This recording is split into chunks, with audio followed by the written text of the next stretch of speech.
Radha Vallabh Shri everyone Radha Vallabh Shri everyone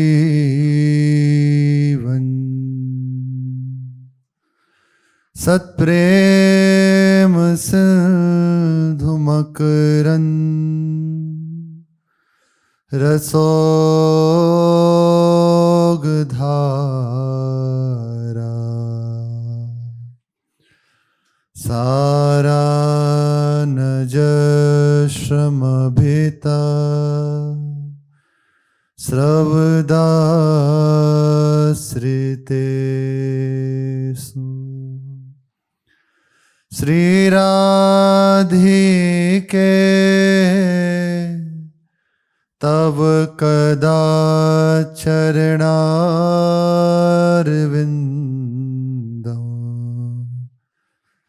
Govind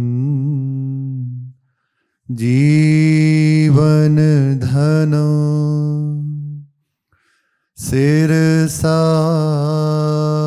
वहामि Govind जीवन धनो सिरसा वहामि। श्री राधा वल्लभ लाल की जय। महाप्रभु श्री हरिवंश चंद्र जो महाराज की जय। श्री वृंदावन धाम की जय। श्री हरिवंश सरोज पद शरण भय जे जीव निर्भय इहि परलोक में जुगल आप बस की। जा जाको जिह जिह सुविधि कृपा करी हरिवंश तजिय सार वे सार गही भय हंस परसंस चरण शरण हरिवंश की। आए भय नर सिद्ध गई अविद्या कुमति सब भई प्रेम की वृद्धि। जे आए हरिवंश पथ सिद्ध भय जो अनंत भगवत तिन की परचई वरनो हो सुधन्य। भगवत तिन की परचई वरनो हो सुधन्य।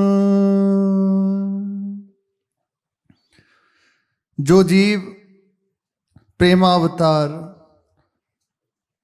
महाप्रभु श्री हित हरिवंश चंद्र जू के चरणों के शरण हो गए, वे इस लोक और परलोक में निर्भय हो गए।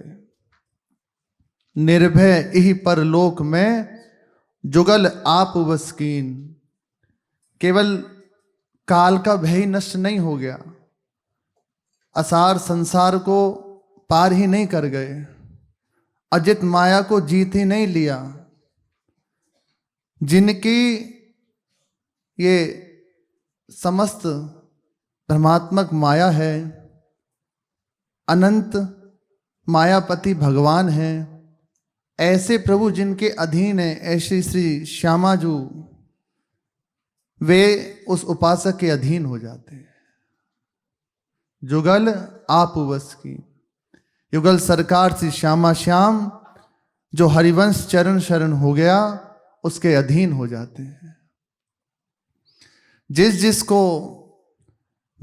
प्रकार से महाप्रभु ने स्वीकार किया, उसकी ओर अपनी करुणा भरी दृष्टि से देखा, वे असार संसार का त्याग करके सबसे प्रशंसित होते हुए, सबसे प्रशंसा प्राप्त करते हुए परमहंस हो गए। श्री नागरीदास जी महाराज कहते हैं, रसिक बंडल बिमल झूम का झूमी रहे, श्री राधिका वल्लभ अमान दानी, परमहंस आधार। ये रस, ये उपासना, ये हमारे श्यामा श्याम किनके अधीन है? परमहंस आधार, जो परमहंस हो चुके हैं, परम प्रेममय स्थिति को प्राप्त कर चुके हैं, शरीर संसार को विस्मृत कर चुके हैं, एकमात्र अपने आराध्य देव में तन्मय हो गए हैं, अपनी भी सुधि जिनके नहीं रही।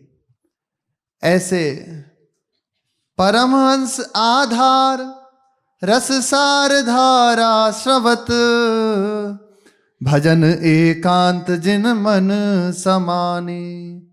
जिनके मन में एकांत भजन की वृत्ति बढ़ रही है, एकांतिक भजन की वृत्ति, नवनिवृत्त निकुंज विलासी श्री श्यामा श्याम, जो सदैव प्रेम लीला में तन्मय रहते हैं, सदैव प्रेम खेल में तत्पर रहते हैं, ऐसे युगल सरकार को दुलार कर रहे हैं, आठों प्रहर उन्हीं की सेवा में छके रहते हैं, ऐसी भजन की वृत्ति उन्हें प्राप्त हो जाती है। वे सबसे प्रशंसा को प्राप्त होते हुए परमहंस हो गए। जो हितजू की चरण शरण हुए, वे सब सिद्ध हो गए। विश्वास करना कठिन है इस बात पर, विश्वास हो गया तो सब बात हो गई। प्रातकाली महाराज जी कह रहे थे, जैसे गंडकी नदी के समीप लुढ़कता लुढ़कता प्रत्येक वहां जो पत्थर है वे शालिग्राम का स्वरूप हो जाता है, ऐसे ही भले लड़खड़ा के चल रहा है, केवल पड़ा रहे उपासना में सिद्ध हो जाएगा। आज ही के श्री महाराज जी के वचन है, बस उपासना में पड़ा रहे, लड़खड़ा रहा है, नहीं संभल पा रहा, बस पड़ा रहे, छोड़े ना इस रास्ते को, इस मार्ग को ना छोड़े, सिद्ध हो जाएगा। उसकी सिद्धावस्था में कोई संशय नहीं है। वही कह रहे हैं, चरण शरण हरिवंश की, आए भय नर सिद्ध, वे सिद्ध हो गए। विश्वास करें, केवल विश्वास की बात है, केवल विश्वास की बात है। यह विश्वास सत्संग से प्राप्त हो जाता है। सबसे बड़ी वस्तु है विश्वास। भगवान अपने जन का विश्वास नहीं छोड़ते। संतों के पास सबसे बड़ी निधि विश्वास ही होती है। उसी विश्वास के बल पे वे बड़े से बड़े बात को कह सकते हैं, कर सकते हैं। अरे प्रभु है ना। एक बार की बात है, श्री राम शर्मा आचार्य यहां से किसी कहीं लीला करने के लिए अपनी मंडली के साथ गए, तो जहां लीला होनी थी वे बहुत धनी मानी संपन्न था, बहुत संपन्न था। यदि भगवत प्रेमी महात्माओं का संग नहीं है, सत्संग नहीं है, तो अहंकार से बचना बड़ा कठिन है, धन के दोषों से बचना बड़ा कठिन है। यद्यपि वो भागवतिक था, पर अहंकार की गंध की धनी में ये होती है, तो थी अंदर। वहां गए, लीला प्रारंभ हुई, आज ही लीला प्रारंभ हुई थी। अब पूरा परिकर सब व्यवस्था, उसमें पैसे तो लगते ही हैं। और श्री स्वामी जी महाराज, एक ही उनका उद्देश्य था, केवल प्रभु की प्रसन्नता, केवल प्रिया प्रीतम प्रसन्न हो। क्योंकि श्री भाई जी महाराज का आदेश, तुम यही सेवा करो, इसी से तुम्हें सब कुछ प्राप्त हो जाएगा। भाई जी के वचन थे कि तुम्हें रासलीला से ही नित्य विहार की प्राप्ति हो जाएगी। और ऐसा ही हुआ। भाई जी के वचन बिल्कुल जैसा जैसे कहे थे पूर्ण हो गए। तो श्री स्वामी जी का धन उद्देश्य नहीं था, उद्देश्य एक ही था, श्री श्यामा श्याम खेल रहे हैं, प्रसन्न हो रहे हैं, आप सब सुखी हो रहे हैं, अच्छी बात है, पर मुख्य उद्देश्य ही था। देखा कई बार श्री स्वामी जी गायन कर रहे हैं, प्रिया प्रीतम खेल रहे हैं, तो पहले प्रणाम करते हैं युगल सरकार को, उसके बाद गायन करने में, और बीच बीच में कहते जय जय बस आपकी कृपा। जैसे प्रिया प्रीतम कोई लीला कर रहे हैं, उसमें कुछ खेल करते हुए स्वामी जी की ओर संकेत किया तो ऐसे हाथ जोड़ के कहते बस आपकी कृपा, उनकी प्रसन्नता के लिए। कोई विरह का प्रसंग होता तो स्वामी जी गाते गाते रोने लगते, जैसे उद्धव गोपी संवाद है, तो विकल दशा से स्वामी जी की हो जाती गायन करते हुए। तो उद्देश्य मुख्य है, उद्देश्य एक ही था, प्रिया प्रीतम की प्रसन्नता, उनकी प्राप्ति। ऐसा ही हुआ, वहां पहुंचे, लीला प्रारंभ हुई। अब किसी कारणवश धनी मानी जो थे उनका कुछ धनमत जागृत हुआ, तो उन्होंने अपना कोई आग्रह रखा, ऐसा करना चाहिए। स्पष्ट मना कर दिया कि जो प्रभु लीला करा रहे वे देखनी होगी तुम्हें, यहाँ कोई फरमाइश ही नहीं है, ये तो प्रिया प्रीतम है, इनके सुख के लिए जैसे खेलेंगे वैसे। अब तो उसको बड़ा बुरा लगा, उसने कहा ठीक है तो हम तो नहीं देंगे। तो बोले तू क्या समझता है, तेरे धन से हम यहाँ आए हैं, तेरी किसी कि तू पैसा देगा इसलिए आए, ये तो ठाकुर जी की कृपा है, ठाकुर जी लीला करना यहाँ चाहते थे इसलिए आए हैं, उसमें निमित्त तू बन गया। अब उसने सोचा कि इतना खर्चा हुआ है कहां से दोगे,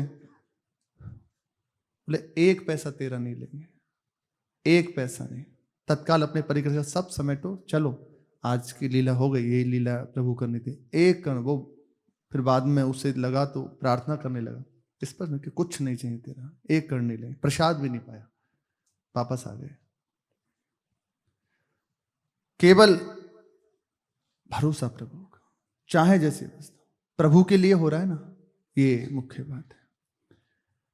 चरण शरण हरिवंश की आई भय नर सिद्ध, भरोसे की बात है, बस पड़ा रहे। और प्रभु भरोसे का त्याग नहीं करते, अपने जन के भरोसे का पूर्ण निर्वाह करते हैं। पूरा जीवन इसीलिए तो बिता देता है उपासक, अरे मेरे प्रभु हैं, निश्चित करुणा करेंगे, उन्होंने घसीटा है, निश्चित निभाएंगे। समस्त अविद्या का नाश होकर उनके हृदय में प्रतीक्षण वर्धमान प्रेम की जागृति हो गई। श्री भागवत मुनि जी कह रहे हैं कि हरिवंश उपासकों की चर्चा करके मैं अपने जीवन को धन्य मानता हूं। जे आए हरिवंश पथ सिद्ध भय जो अनन्य, भगवत इनकी परिचयी वर्णो हों सुधन्य। मैं अपने धन्य भाग मानता हूं, अपने आप को धन्य करता हूं कि इन हरिवंश उपासकों की परिचय कथन करने का मुझे अवसर मिल रहा है। ऐसे अपने जन भी बड़े धन्य हैं जो भगवत प्रेमी महात्माओं का जस कथन श्रवण करने का अवसर मिल रहा है। इनके चरित्र का श्रवण कथन ही हमारे हृदय में श्यामा श्याम के चरणों की अनन्यता प्रदान कर देगा, निष्ठा प्रदान कर देगा, नाम की रति प्रदान कर देगा, उनके मिलने की चाह जागृत कर देगा, भरोसा दृढ़ कर देगा, प्रभु को मिला देगा, सब कुछ प्राप्त हो जाएगा। यही परलोक सकल सुख पाव, सब कुछ प्राप्त हो जाएगा, बस भरोसे और अपना चित्त इनके अतिरिक्त कहीं ना ले, इसी में पूर्ण रूपेण लगा दें। श्री नवलदास बैरागी जी महाप्रभु के परम कृपा पात्र, अलौकिक सिद्धियों से संपन्न, महाप्रभु की कृपा से। अब श्री हित हरिवंश के शिष्य नवल हैं जानी, धूसर कुल पावन कियो तिनको करो बखानी। श्री हरिवंश चरण जी के, हरिवंश महाप्रभु के शिष्य श्री नवलदास जी के चरित्र का अपने जन कथन श्रवण करते हैं। ये धूसर कुल को पावन करने वाले हुए। बनियों में बनिए एक प्रजाति है, उन्हीं में एक धूसर कुल, इनका हम जस वर्णन कर रहे हैं। रेवारी मदि घर हो जिनको, कथा कीर्तन में मन तिनको, साधुन की सेवा सुठि करें, महानम्र सबको मन हरे। सतसंगत वृंदावन आए, श्री हरिवंश मिले सुख पाए। बहुत दिवस लो सेवा कीनी, गुरु शिष्य परीक्षा लीनी। तब निज मंत्र सुनायो जाको, धर्म अनन्य बतायो ताको। रेवारी हरियाणा में पड़ता है। यहाँ वैश्य कुल में धूसर एक प्रजाति होती है, उन्हीं में श्री नवलदास जी का जन्म हुआ। बाल्यकाल से ही इनका रुझान अध्यात्म की ओर, प्रिया प्रीतम के प्रेमी जन, कीर्तन, कथा, इसमें इनकी प्रीति, विशेष प्रीति बाल्यकाल से ही। साधुओं की सेवा करना, संतों की सेवा करना, उनका उच्छिष्ट लेना बहुत प्रिय लगता है इन्हें। भगवान से जिसे प्रेम होगा वे भगवत प्रेम महात्माओं से जरूर प्रेम कर लेगा। निश्चित भगवान की प्राप्ति जिन्हें होनी है, उनके जीवन में संत सर्वोपरि होंगे। विशेषता उनके जीवन में संतों की होगी, भगवान से भी ज्यादा। इनके घर पे संत आते रहते, ये सबको आमंत्रित करते, बहुत स्वागत सत्कार करते, सबकी सेवा करते और अंदर से बड़े प्रसन्न होते हैं। उनकी सेवा करके अपने को धन्य मानते और बड़े विनम्र उनके सामने रहते। श्री नवलदास जी एक बार कुछ संतों की जमात आई, प्रसाद पवाया और चर्चा हो रही थी, तो उसमें वृंदावन की चर्चा हुई।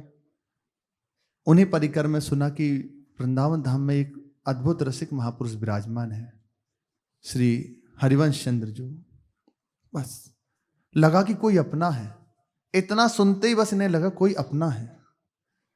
और साथ ही साथ जब वो मंडली वृंदावन की हुई तो उनके साथ ही साथ वृंदावन आ गए। तब ये लगा ना कि हैं, उनसे मिलना चाहिए। बस संग ही संग वृंदावन आ गए। वृंदावन आकर श्री महाप्रभु मदन टेर ऊंची ठोर पर विराजमान, यहां आकर इन्होंने साष्टांग प्रणाम किया और दर्शन करते ही लगा कि मुझे जो वस्तु प्राप्त करनी है वो मिल गई।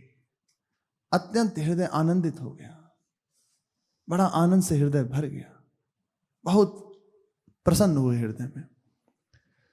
महाप्रभु ने रस रीति, जिसका आप प्रचार प्रसार करने के लिए प्रकट हुए हैं, उसकी चर्चा कर रहे थे। रसिक मंडली बैठी है, श्री नवलदास जी भी बैठे हैं और महाप्रभु इसकी चर्चा कर रहे हैं। अब तो इन्हें एक एक क्षण जो सत्संग में बीत रहा है इतना अद्भुत अनुपम लग रहा है कि ओह, कितने समय से मैं इससे दूर था, यही तो मैं चाहता था। बस मानो बहुत समय का कोई प्यासा और भरपेट उसे अमृत पान करने को मिल जाए। जल उसके लिए अमृत समान ही है, अमृत पान करने को मिल जाए। ऐसे प्रिया प्रीतम की चर्चा का पान कर रहे हैं और फिर महाप्रभु चर्चा कर रहे हैं। प्रेमोपासना की चर्चा को सुना, उस चर्चा से इनका हृदय इतना आकर्षित हो गया कि महाप्रभु के चरणों में शरणागत होने की इच्छा हो गई। हृदय में विचार बना लिया कि अब इनके चरणों की शरण होकर मुझे इन्हीं युगल सरकार की प्राप्ति करनी है, इस रस की प्राप्ति करनी है। अब वापस नहीं गए, यहीं रुक गए और नित्य श्री महाप्रभु की सेवा करते, सत्संग करते, ठाकुर जी का दर्शन करते, उन्हीं का उच्छिष्ट पाते। बहुत समय तक ऐसे ही बिताया। महाप्रभु तो पहली दृष्टि में देखकर समझ गए बहुत समय तक, पर अभी तक मंत्र नहीं दिया। उपासना जो हो रही है उसका दर्शन करो, सेवा पद्धति को समझो, बस सेवा करो, सत्संग श्रवण करो, यही बहुत समय तक चलता रहा। महाप्रभु ने एक आध बार परीक्षा भी ली। कि इनके हृदय में दृढ़ गुरु भाव है कि नहीं, उपासना में इनकी निष्ठा हो रही है कि नहीं, अनन्यता आ रही है नहीं। बिना सनेही भाजन ही रंग न दीजे डार, ऐसा श्री ध्रुवदास जी कहते हैं कि जब तक पिपासा ना हो तब तक वस्तु को नहीं देना चाहिए। हमारे हृदय में वस्तु की लालसा नहीं है, उसका महत्व नहीं है, और दे दी जाए तो जैसे बहुत कुछ हृदय में पड़ा हुआ है ना, ऐसे नाम मंत्र जाके पड़ जाता है, उसका महत्व हम नहीं दे पाते। और फिर वैसे ही हमारे हृदय में भी नाम के प्रति भी, वाणी के प्रति भी, उपासना के प्रति भी एक साधारण वृत्ति रहती है, एकदम साधारण वृत्ति। उसमें महत्व नहीं कि अरे सर्वोपरि वस्तु गुरुदेव ने अपना जीवन दे दिया, ऐसा नहीं हो पाता। इसीलिए रंग नहीं दिखाई देता। जब तक लालसा ना हो, जब तक व्याकुलता ना हो, तो सत्संग श्रवण करे, प्रभु से प्रार्थना करे कि मेरे हृदय में आप कृपा कीजिए, आपकी ओर रुचि बढ़े, रति बढ़े मेरी। तो जब ऐसी अवस्था होगी, मंत्र जाएगा, उपासना मिलेगी ना, रंग आ जाएगा। लेकिन जब तक ऐसा नहीं होता तो रंग नहीं आ पाता। उसका उदाहरण अपने जन देखते हैं, परिहास होता है उपासना का। महाप्रभु ने कई बार उनकी परीक्षा ली, देख लिया कि निष्ठावान है, भागेंगे नहीं, छोड़ेंगे नहीं, कैसी व्यवस्था में अनन्य है हमारे। बस इतना ही बस देखना होता है गुरुजनों को। जो ही देखा कि अनन्य है, निज मंत्र प्रदान कर दिया। अच्छा, वहां साधना नहीं करनी, वहां प्रदान होते ही सिद्धावस्था हो गई। जो ही मंत्र गया तत्काल वो सिद्धावस्था प्राप्त हो गई। श्री श्यामा श्याम हृदय में झलकने लगे, उस रस की प्राप्ति हो गई। और इस कोटि के ये वैराग्य से संपन्न हुए कि इनका नाम ही पड़ गया नवलदास वैरागी रसिक समाज में। और इनकी कृपा से बड़े बड़े रसिक जन हुए। श्री हरिराम व्यास जी, श्री नवलदास जी की कृपा से वृंदावन आए। इन्हीं की संग से श्री सेवक जी, श्री चतुर्भुज दास जी भी वृंदावन आए, इन्हीं की कृपा से इस कोटि के हो गए। देखा कि हृदय परिपक्व है और डाल दिया रंग गुरुजन ने। गुरुजन अत्यंत करुणा में है। वो ये नहीं देखते ये जीव पात्र है या अपात्र है, उनको बस एक ही चीज दिखती है कि बस इस माया के प्रपंच से निकल आया, इसको बस प्रभु के चरणों में डाल दो, आगे प्रभु संभाल ही लेंगे। यदि एक बात पकड़ ली जाए ना, कहीं हो, कैसा भी हो, कोई हो, बस इतनी बात हृदय में ठान ले उनकी कृपा से कि इनकी वचन को नहीं काटूंगा, चाहे जो हो जाए। इतनी बस चाहिए, बस कुछ उसके लिए दुर्लभ नहीं। वो बस इतनी बात स्वीकार कर ले कि इनकी बात को नहीं काटूंगा। अब तो चाहे जो हो, इनको नहीं छोड़ सकता, इनके वचन को नहीं छोड़ सकता। बस यहां इतना ही चाहिए। जो हरिवंश तजों भजों और रही, तो मोहि श्री हरिवंश दुआए। इनकी आज्ञा का मैं विरोध नहीं करूंगा। चाहे कह दें बैठ जा तो बैठ जाऊंगा, खड़े हो जाओ खड़े हो जाओ। बस जब ये जो कह दें, इतना बस चाहिए होता है, हो गए सिद्ध। और कुछ थोड़ी। परीक्षा यही तो होती है कि तुम अपने मन बुद्धि का आश्रय छोड़ पा रहे हो कि नहीं छोड़ पा रहे, तुम अपनी मान्यताओं को त्याग पा रहे हो नहीं त्याग पा रहे। यही सब परेशानी हो जाती है। हम अपनी मान्यताओं को नहीं त्याग पाते। हमारा मन जितना अनुकूल होता है हरि गुरु की बात को मानने में, उतना तो हम स्वीकार करते हैं, बहुत प्रसन्न होते हैं। जहां देखा कि अब ये बात हमारे मन के अनुकूल नहीं, तो उसका विरोध प्रारंभ कर देते हैं। वाणी से ना कहे तो मन से शुरू हो जाता है, इसीलिए विलंब रहता है। जहां जिसने ये बात स्वीकार कर ली कि अब तो बस ये जो कह देंगे उतनी बात, इससे आगे कुछ नहीं, मेरा जीवन बस इनकी ही बात है, ऐसा ही उपासक कुछ भी प्राप्त कर सकता है। इधर उधर देखे ना, बस अपनी मार्ग में दौड़ा चला जाए। यही हुआ। महाप्रभु ने कई बार परीक्षा ली उनकी निष्ठा की, पास हो गए। फिर मंत्र प्रदान किया, जो ही मंत्र प्रदान किया तत्काल मंत्र का रहस्य जागृत हो गया। श्री श्यामा श्याम हृदय में स्फुरित हो गए। नित्य लीलाओं का चिंतन दर्शन प्रारंभ हो गया। महाविरक्त जुगल रस भीनो, यथा लाभ संतोष सुलीनो। श्री राधा वल्लभ के गुण गावे, रसिक जननी के चित्त चुरावे। बाहिर भीतर प्रभु को देखें, हानि लाभ सुख दुख सम लेखें। जहाँ जहाँ फुरे नवल को भाव, गुण ही गुण गहिवे को चाव। क्षुदा तृषा के बस नहीं होई, अति अगाध ही लखे न कोई। गुरु हरि साधन सुखद सुभाई, काल भजन बिनु वृथा न जाई। महाविरक्त, ऐसा रंग चढ़ा कि अब तो बस श्यामा श्याम के सिवा कुछ नहीं, केवल श्यामा श्याम। आठों प्रहर उन्हीं का चिंतन, उनकी सेवा, उन्हीं के गुणों का गायन, रात दिन उनका नाम रटन, उनके जस का गायन करते। रसिक जनों को बड़ा आह्लाद होता इनके दर्शन से, इनके संग से। रसिक जननी के चित्त चुरावे, ऐसे उपासकों का ही तो संग चाहते हैं। श्री सेवक जी कह रहे हैं, ऐसे रसिक कृपा जो करें, तो हमसे सेवक निस्तरहीं। झूठन इलें पावें सदा। यदि ऐसे रसिक जन जो आठों प्रहर श्री श्यामा श्याम के चिंतन में छके हुए हैं, सेवा में लगे हुए हैं, बस शरीर संसार को भूले हुए प्रिया प्रीतम को निरंतर रिझा रहे हैं, ऐसे उपासकों का संग मिल जाए, उनकी झूठन पाने को मिल जाए, तो मेरा जीवन धन्य हो जाए। तो हमसे सेवक निस्तरहीं, हमारे जैसे सेवकों का भी निस्तार हो जाए।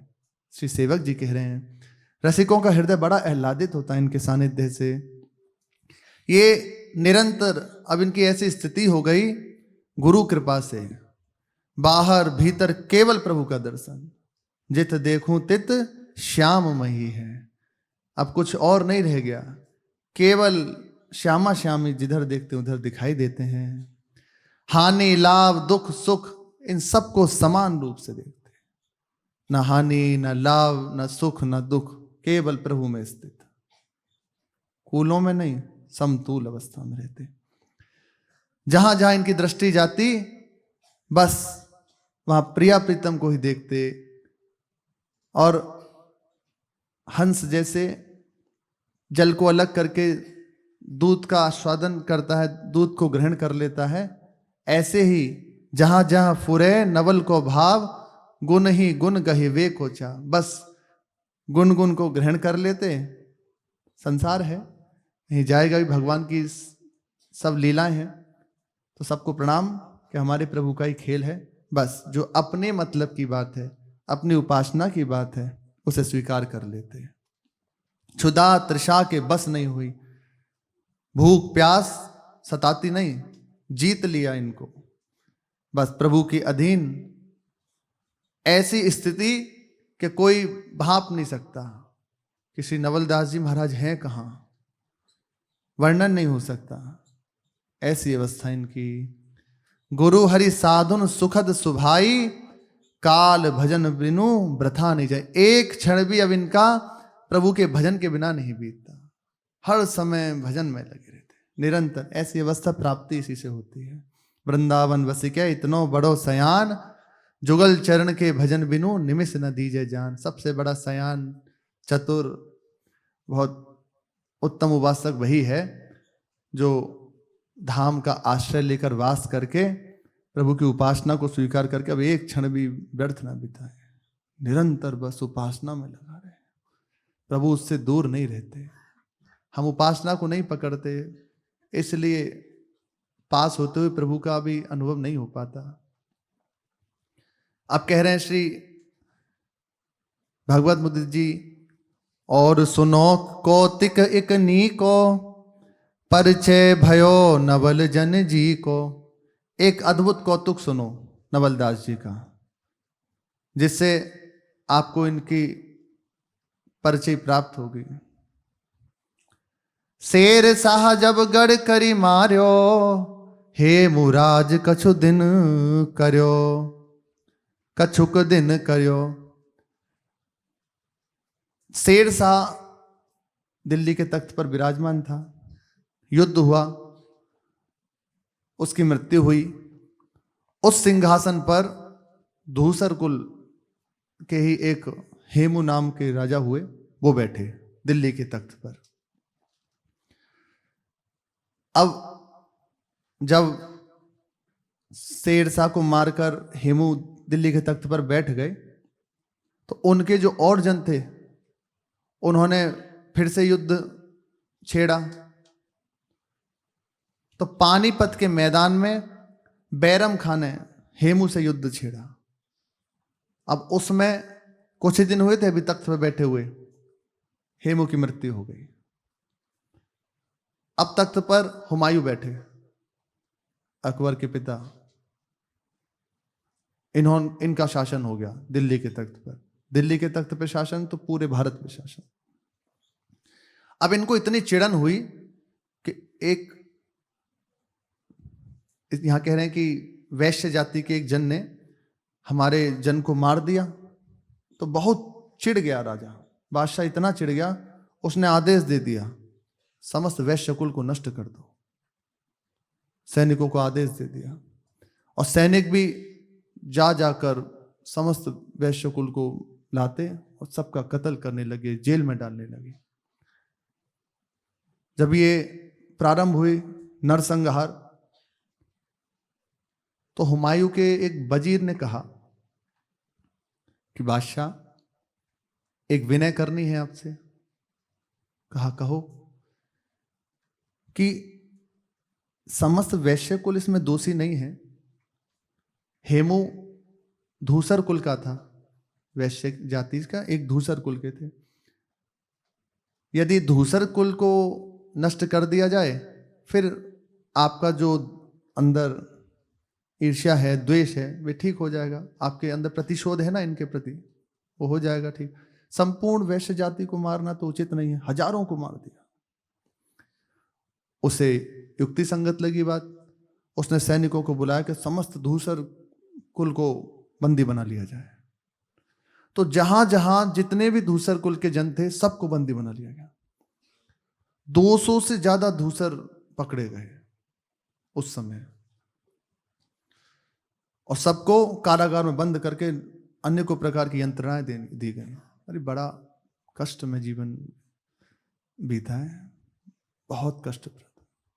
इतिहास को देखो तो हृदय कांप जाए, भयंकर। फिर बादशाह ने पूछा कि कोई अब धूसर बचा तो नहीं। तो किसी ने बताया कि महाराज एक है, वो यहां से सब छोड़ छाड़ के वृंदावन चला गया है, उसका नाम नवल दास है, फकीर हो गया है। तो आप जाओ पकड़ के लाओ उसे। बादशाह ने आज्ञा दे दी, पकड़ के लाओ उसे, छोड़ना नहीं, उस सबका कत्ल कर दो। इनकी इतनी हिम्मत हो गई, हमारे सामने बोले। तत्काल बादशाह का फरमान जारी हुआ और सैनिक पकड़ने आए।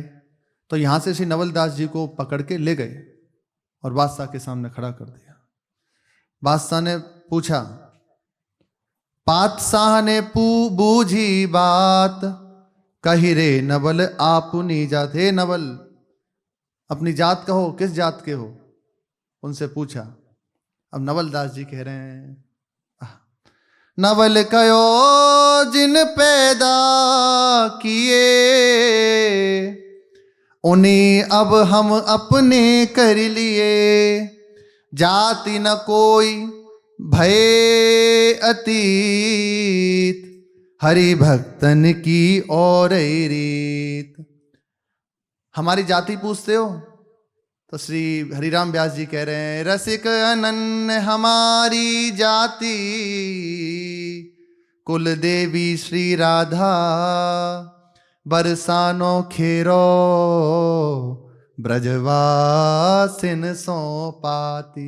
हमारी जाति है रसिक अनन्य, हम अमुक कुल में जन्म लिए थे, अमुक कुल के हैं, ये नहीं। हरिवंश शरण हो गए, अच्युत गोत्री हो गए, भगवान ने स्वीकार कर लिया। अब हमारी जाति अच्युत है, हमारे प्रभु अच्युत गोत्री, तो अब हमारा भी गोत्र अच्युत। अब हमारी कोई और जाति नहीं कि ब्राह्मण हैं, क्षत्रिय हैं, वैश्य हैं या शूद्र हैं, ये नहीं है। किसी भी वर्ण में प्रकट हुए, भगवान की शरण हो गए, तो अब हमारा जाति रसिक अनन्य अच्युत कुल है। भगवान की जाति वही हमारी जाति। श्री नवलदास जी ने कहा, जिन्होंने हमें पैदा किया है, सीधी दृष्टि, जिनकी कृपा से हमारा जन्म हुआ है, भगवान ने ही तो जन्म दिया, बस उनने हमें अपना लिया। अब उनकी जाति हमारी जाति है। इस लौकिक जाति से, कुल से हम अतीत हो चुके हैं। हम भगवत प्रेमी महात्माओं की और ही रीति है, हरि भक्तन की और ही रीति है, प्रभु के जनों की न्यारी रीति होती है। वे इस समाज में, संसार में रहते हुए पर इसके नहीं होते, भगवान के होते हैं। इसलिए भगवान की कृपा से वैराग्य प्राप्त हो गया, भगवत मार्ग मिल गया। अब ये जाति को बदलने है, सारी परेशानी यही की है, ये कनेक्शन को काट दें। हम बस प्रभु के हैं, केवल प्रभु हमारे हैं। ठीक है, यदि कोई आता है मिलने, तो भगवत भाव से मिल लिए, पर प्रार्थना कर दी कि अब आप हमें भूल जाइए, हम आपको भूल जाएं। हम आपके योग्य नहीं और आप हमारे योग्य नहीं हो। यदि आप हमारे समीप ज्यादा आओगे तो आप जहां हो वहां नहीं रह पाओगे, या हम ज्यादा आपसे मिलेंगे तो जहां हैं हम नहीं रह पाएंगे। इसलिए हम पर कृपा कीजिए, हम जहां लगे बस पूरी तरह उसमें अच्छे से उस मार्ग को तय कर पाए। ज्यादा मिल लो, नहीं तो कहेंगे मना कर रहे। मिल लो भैया जब तक अंदर है राग, पर प्रार्थना कर देनी चाहिए। जिस मार्ग में चले हैं बस अब ये कनेक्शन को हटा दो, ये कनेक्शन से ही भाग जाया जाता है। जहां कनेक्शन है वहीं भाग जाओगे। अब प्रभु के चरणों में कनेक्शन है तो प्रभु के पास भाग जाओगे, संसार का कनेक्शन है तो वहां भाग जाओगे। लाइट कहाँ पास होती है? जैसे यहाँ से ऐसे ही है, जहां छू लो कनेक्शन जहां लगा हुआ है, यदि प्रभु के चरणों में जोड़ दिया तो बस अब आप कुछ भी करो, गिरो पड़ो, प्रभु के पास ही बढ़ोगे। और यहां बहुत अच्छे से भी चलो, पर अंदर का राग संसार में है, परिवार में है, तो आप बहुत अच्छे से क्रियान्वित हैं, तब भी संसार में भाग जाएंगे। इसलिए बाहर की कोई महत्व नहीं है, अंदर का कनेक्शन जुड़ जाए। हम जैसे हैं बस प्रभु के हैं, प्रभु हमारे हैं, हमारी जाति, कुल, धर्म, रीति सब प्रभु हैं, इसके अतिरिक्त कुछ नहीं। केवल प्रभु, केवल प्रभु, केवल प्रभु। जीत गया, जीत गया। कह रहे हैं जाति न को भय अतीत। अब हम इस जाति पाति से अतीत हो चुके हैं। हरि भक्तन की और रीति, भगवत प्रेमियों की न्यारी रीति होती है, वे इस जाति पाति में नहीं बनते। अब ये बात सुनकर तो उसे बड़ा बुरा लगा, एकदम और चिढ़ गया, वैसे ही चिढ़ा हुआ बैठा था और उसके हृदय में चिड़न पड़ी। अच्छा हमें जवाब देता है, जाओ इसे जंजीरों से बांध दो, देखते हैं, बहुत बड़ी बड़ी बातें कर रहा है, डाल दो इसे कारागृह में। हंस गए नवलदास जी और एक दोहा कहा, जो को जरे जंजीर तन तो तोरू सत सात, प्रेम तंतु अट क्यों नवल, मट क्यों तनक न जात। 700 जंजीरों को शरीर में बांध दो तो एक क्षण में उसे तोड़ सकता हूं। लेकिन ये नवलदास अब प्रेम के बंधन में बंध चुका है, तंतु हल्के से उसमें, अब इसमें एक कदम भी नहीं बढ़ा जा सकता। कह रहे हैं मट क्यों तनक न जात, मैं हिलडुल भी नहीं सकता, ऐसा इस प्रेम के बंधन में बंध गया हूं। और इतना कहकर मुस्कुरा दिए। उसे तो वैसे ही चिढ़ा बैठा था, उसने कहा तत्काल इसे इनका भोजन पानी बंद कर दो, बिल्कुल मत देना खाने पीने को भी। बांधो इन्हें और डाल दो कारागृह में। बादशाह पंक्ति तो समझा नहीं, वजीर समझे। वजीर ने समझा कि महाराज ये प्रेम के बंधन में बंधे हुए हैं, आपके लोहे की सांकरें इनका कुछ नहीं बिगाड़ सकती। वे कह रहे हैं 700 जंजीरों से बांध दो, तब भी तुम इन्हें बांध नहीं सकते, क्योंकि ये प्रेम के बंधन में बंध गए हैं। वो सोचा कि ठीक है, डाल दो इसको कैद खाने में, और ना खाना देना ना पानी देना। बस ऐसा ही हुआ, डाल दिया गया कैद खाने में। 3-4 दिन बीते। बादशाह ने कहा जाकर देखो जिंदा है कि मर गए। वहां जाकर देखा तो बेड़ियों के बड़े बड़े ढेर रखे हैं, पर नवलदास जी नहीं है। ये बात बताई तो एक क्षण को तो उसका हृदय बड़ा कांप गया। ये क्या हो गया, कहाँ गए? पता लगाया तो पता चली वृंदावन में। तो अभी वृंदावन में रहने दो, कल फिर पकड़ के लाएंगे। शेष चर्चा आगे। श्री राधा वल्लभ लाल की जय।